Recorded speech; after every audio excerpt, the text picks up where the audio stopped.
Hello everyone, मैं और मेरे गार्डन के सुंदर फूल आपका स्वागत करते हैं हमारे चैनल पर। तो आज हम लगाएंगे बेर के पौधे बीज से। तो ये उन बेरों के बीज हैं जिन्हें हम जंगली बेर कहते हैं या फिर झरबेरी बेर भी कहते हैं। ये वो वाला बेर नहीं जो आपको मार्केट में इजीली मिल जाता है। ये बेर खट्टे मीठे होते हैं और छोटे होते हैं। जो नॉर्मल बेर आपको मार्केट में मिलते हैं उससे इनका साइज जो होता है वो छोटा रहता है। तो जो ये सीड्स हैं ये 2 साल पुराने हैं, तब मुझे याद नहीं रहा इनको ग्रो करने का। तो अब ये मुझे मिल गए हैं, तो चलिए इनको ग्रो करते हैं। तो ये कुछ 10-11 बीज हैं इसके, और मैंने इसको नॉर्मली डाल दिया था। मुझे लग नहीं रहा था कि ये जर्मिनेशन इनकी हो पाएगी, क्योंकि ये 2 साल पुराने बीज थे। और अगर आप भी ज़्यादा सीड लेके ग्रो कर रहे हैं तो इनको थोड़ा डिस्टेंस पे ग्रो करना, ताकि इनको जब आप वापस निकालें और दूसरे गमलों में शिफ्ट करें तो इजी हो और इनकी रूट्स जो है वो टूटे ना। तो ये सीड मैंने 10 जुलाई को लगाए थे, और अब देखिए 26 जुलाई को इसका रिजल्ट। तो 5 ये निकले हैं बीज अभी, और ये 2 यहाँ निकले हैं। एक बारिश का टाइम और एक बाहर का टाइम, जब फरवरी मार्च होती है, ठंड चली जाती है और गर्मियाँ शुरू होती हैं।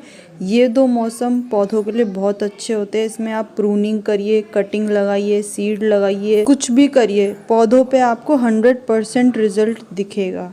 एक टाइम और होता है सीड्स को ग्रो करने का, कि जब आपको प्लांट खुद कोई फल दे रहा है और उसके जो सीड्स है पक जाते हैं, तो वो टाइम भी बहुत अच्छा होता है जब आप उसके सीड्स को ग्रो कर सकते हैं, क्योंकि आपको तभी पौधा बता रहा होता है कि अब मेरे फल पक गए हैं, और आप इनके सीड जो हैं उगा सकते हैं और प्लांट्स बना सकते हैं। और यहाँ देखिए 1 अगस्त को यहाँ पे अपने 2 और बीज जर्मिनेट हो चुके हैं। तो आज है 5 अगस्त, और चलिए अब हम इनको ट्रांसप्लांट करते हैं दूसरी जगह पर। तो मैंने ये 3 लगे थे इकट्ठे प्लांट, तो इनको एक साथ मिट्टी और रूट के साथ निकाल लिया, और इसको हम लगाएंगे आटे का पैकेट जो आते हैं उसको। 5 kg का ये आटे का पैकेट है, उसमें मैंने इसको ग्रो कर दिया है। ये एक जंगली पौधा है, तो आप इसको कैसी भी मिट्टी दे सकते हैं, बिना केयर का प्लांट है आपका, चलेगा बहुत ईजिली।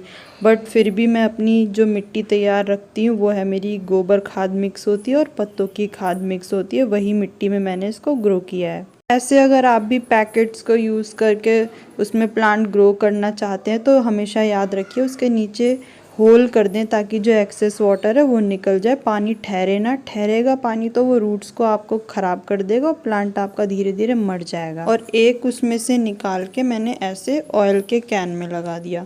ये भी 5 लीटर का ऑयल कैन होता है, तो आपको हर चीज़ वो यूज़ कर लेनी चाहिए। हमेशा ही गमले में ना उगाएं तो कोई बात नहीं, कुछ भी आपके पास चीज़ है, कोई भी कंटेनर है, आप उसमें ग्रो कर सकते हैं अपने प्लांट्स को। तो ये प्लांट हमने 5 अगस्त को ट्रांसप्लांट करे थे, और अब देखिए 19 अगस्त को ये इतने अच्छे से ग्रो कर गए हैं और सेटल हो गए हैं अपनी नई जगह पर। एक प्लांट मैंने ऐसे ये खराब बकेट थी इसमें लगा दिया, और ये 2 देखिए सीड्स अब जाके जर्मिनेट हुए हैं।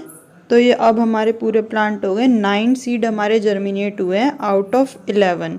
तो इनका जर्मिनेशन रेट तो बहुत ही अच्छा रहा है। तो हमने इधर उधर शिफ्ट कर दिए, लगा दिए, और अब क्यारी में रह गए हमारे 4 प्लांट। देखिए उनमें से 2 तो ये हैं, 3 लगाए थे आटे के पैकेट में, 1 लगाया था ऑयल के कैन में, और 1 लगाया था बकेट में। 2 हमारे जो लास्ट जर्मिनेट हुए थे क्यारी के अंदर। तो टोटल ये 9 है। आप कंफ्यूज ना हो तो मैंने एक साथ आपको दिखा दिया कि ये कहाँ कहाँ प्लांट हुए हैं और कहाँ भी रह गए हैं। तो जैसे जैसे प्लांट्स और बड़े होंगे तो मैं इनको गमलों में शिफ्ट करती रहूँगी। वैसे तो ये जो जंगली बेर का पौधा होता है ये ज़्यादा बड़ा जाता नहीं है, बस ये घना होता रहता है, तो आप प्रूनिंग करते रहिए। और ये सीड से ग्रो हुआ प्लांट आपको 2 ईयर्स में फ्रूटिंग देने लग जाता है आराम से। और अगर आप भी कोई सीड ग्रो कर रहे हैं और वो ग्रो नहीं हो रहा है आपसे, या फिर ग्रो होता है या मर जाता है, तो आप ट्राई करिए जो कंस्ट्रक्शन सैंड होती है उसमें सीड को ग्रो करिए। उसके अंदर क्या होता है, नमी होल्ड करके रखता है, वो ज़्यादा पानी उसमें स्टोर नहीं रहता है, तो वो गलता नहीं है प्लांट आपका। अगर सीड से ग्रो भी हो जाता है तो बहुत अच्छे से उसमें ग्रोथ होती है उस प्लांट की। कोकोपीट रहता है उसमें भी आप सीड बहुत आराम से जर्मिनेट कर सकते हैं। अगर ये दोनों भी चीज़ आपको नहीं मिलती हैं तो सिंपल आप थोड़ी सी मिट्टी लें और थोड़ा सा गोबर का खाद लें, उसमें ग्रो करिए। इसमें भी बहुत अच्छे से सीड आपके ग्रो हो जाते हैं।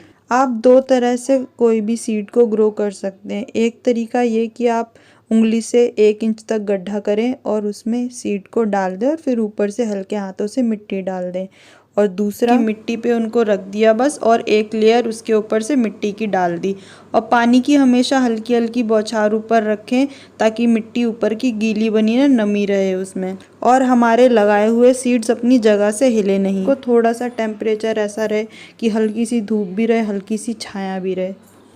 तो बस आज के लिए इतना ही, मिलते हैं अब नेक्स्ट वीडियो में।